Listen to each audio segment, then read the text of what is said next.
एक बार की बात है, बुद्ध भगवान एक गांव में उपदेश दे रहे थे। उन्होंने कहा कि हर किसी को धरती माता की तरह सहनशील तथा क्षमाशील होना चाहिए। क्रोध ऐसी आग है जिसमें क्रोध करने वाला दूसरों को जलाएगा तथा खुद भी जल जाएगा। सभा में सभी शांति से बुद्ध की वाणी सुन रहे थे, लेकिन वहां स्वभाव से ही अतिक्रोधी एक ऐसा व्यक्ति भी बैठा हुआ था जिसे ये सारी बातें बेतुकी लग रही थी। वह कुछ देर ये सब सुनता रहा, फिर अचानक ही आग बबूला होकर बोलने लगा, तुम पाखंडी हो, बड़ी बड़ी बातें करना यही तुम्हारा काम है, तुम लोगों को भ्रमित कर रहे हो, तुम्हारी ये बातें आज के समय में कोई मायने नहीं रखती। ऐसे कई कटु वचनों सुनकर भी बुद्ध शांत रहे। अपनी बातों से ना तो वह दुखी हुए, ना ही कोई प्रतिक्रिया की। यह देखकर वह व्यक्ति और भी क्रोधित हो गया और उसने बुद्ध के मुंह पर थूककर वहां से चला गया।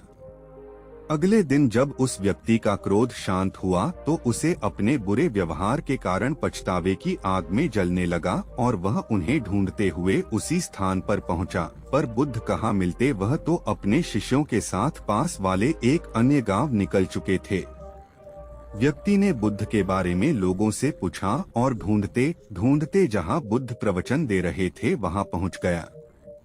उन्हें देखते ही वह उनके चरणों में गिर पड़ा और बोला, मुझे क्षमा कीजिए प्रभु।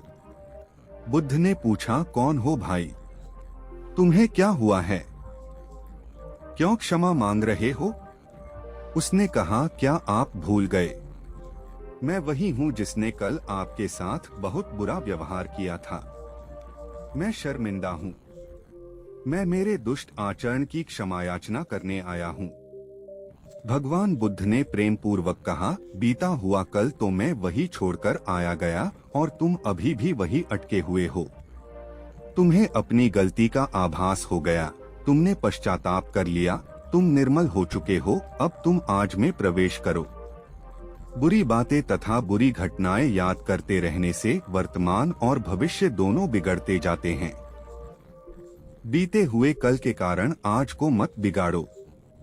उस व्यक्ति का सारा बोझ उतर गया।